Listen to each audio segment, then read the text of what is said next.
Life में हर व्यक्ति इतना परेशान क्यों है? सबसे बड़ा रीज़न ये है कि हर आदमी हर कुछ करना चाहता है। एक आदमी सारी चीज़ें करना चाहता है कि हम दुनिया के सारे काम कर लें, इसीलिए हर व्यक्ति परेशान है। और परेशान व्यक्ति कुछ भी नहीं कर पाता। वो सोचता है कि हम थोड़ी थोड़ी चीज़ें सब कुछ कर रहे हैं, लेकिन लास्ट में सिर्फ वो प्रॉब्लम फेस करता है, उसके अलावा वो कुछ नहीं कर सकता। तो इसीलिए हमें एक चीज़ डिफ़ाइन करनी चाहिए कि हमें क्या करना है और क्या नहीं करना है। What to do, not to do. मतलब हमें कौन कौन सी चीज़ें करनी है अपने लाइफ में या कौन कौन सी चीज़ हमें नहीं करनी है। तो ये बहुत छोटी चीज़ है, लेकिन ये आपके लाइफ में बहुत ज़्यादा वैल्यू ऐड करेगी।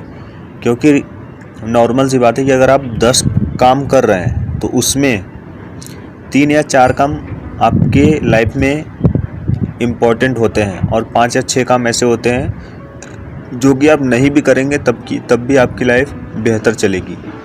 तो हम सारी चीज़ें करने की कोशिश करते हैं, यही हमारी प्रॉब्लम है कि हम किसी एक चीज़ पर फोकस नहीं कर पाते। अब हमें ये चीज़ डिसाइड करना है कि हमें कौन कौन सी चीज़ करना है, व्हाट टू डू, कि हमें लाइफ में कौन कौन सी चीज़ें करनी है।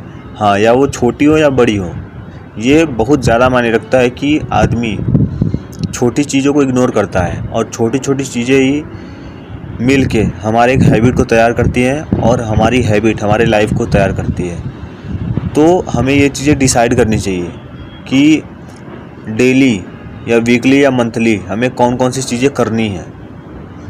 तो सिंपल सी बात है कि हर कोई आगे जाना चाहता है, तो कुछ चीज़ें हैं जो कि लोगों को करनी चाहिए। पता है, इस समय के लोग ऐसे हो गए हैं कि वो जानते हैं कि ये हमारे लिए अच्छा है, लेकिन फिर भी वो नहीं कर रहे हैं क्योंकि दिमाग में बहुत सारी चीज़ें भरी हैं। तो वो उनको पता है कि ये चीज़ें सही है, लेकिन वो कर नहीं रहे हैं।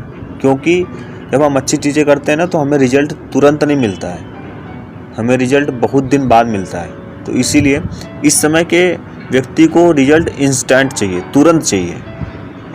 तो हर किसी को पता है कि एक्सरसाइज करना चाहिए, हमारा हेल्थ सही रहता है, लेकिन कोई नहीं करता। 10 में से 1 आदमी करता है।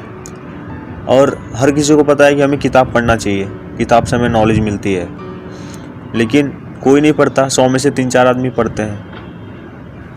तो हर किसी को पता है कि सोशल मीडिया पे हम अपना समय बर्बाद करते हैं। 100 में से 2 या 3 आदमी हैं जो कि सोशल मीडिया का सही तरीके से यूज करते हैं, और 100 में से 96-97% व्यक्ति ऐसे हैं जो कि सिर्फ स्क्रॉलिंग करेंगे, फालतू चीज़ें देखेंगे, अपना टाइम वेस्ट करेंगे, यही सारी चीज़ें करते हैं। तो कुछ चीज़ें हमें पता होते हुए भी हम वो गलती कर रहे हैं, तो इसको हम बेवकूफ़ी बोलते हैं। क्योंकि पता है, जब आदमी जान के बेवकूफ़ बनता है ना, तो उससे बड़ा पागल कोई नहीं है। तो इसीलिए कोशिश करें कि ये चीज़ डिसाइड करें कि हमें क्या क्या करना है, क्या क्या चीज़ें हमें करनी चाहिए अपने लाइफ में। और उससे ज़्यादा इम्पोर्टेंट ये चीज़ें हैं कि हमें क्या क्या चीज़ें नहीं करनी चाहिए। अब अगर आप पेन या पेपर लेके बैठेंगे, देखेंगे या सोचेंगे, तो आपको समझ में आएगा कि नहीं, हम कुछ चीज़ें ऐसी कर रहे हैं जिसकी हमें ज़रूरत नहीं है, लेकिन फिर भी हम कर रहे हैं, अपना समय बर्बाद कर रहे हैं। तो कोशिश करें कि धीरे धीरे उन सब चीज़ों को छोड़ें, क्योंकि अचानक कोई चीज़ नहीं छूटती।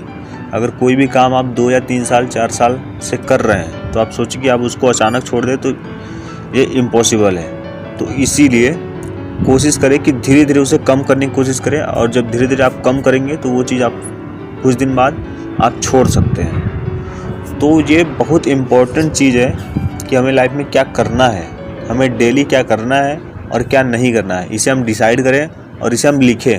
जब हम किसी भी चीज़ को लिखते हैं तो माइंड और हाथ जब दोनों हमारा साथ में वर्क करता है, तो ब्रह्मांड में एक फ्रिक्वेंसी जाती है जो कि इन दोनों चीज़ों को मैच करके कुछ हमारे साथ कनेक्ट करती है, और वो चीज़ें धीरे धीरे हमारे साथ घटित हो जाती हैं, मतलब घटित होनी शुरू हो जाती हैं। तो इसीलिए हमें किसी भी चीज़ को लिखना चाहिए, तब वो हमारे लाइफ पे ज़्यादा इम्पैक्ट डालती है। तो इन चीज़ों को ध्यान दें और अपने जीवन में आगे बढ़ें। Thank you so much. Be healthy, be happy.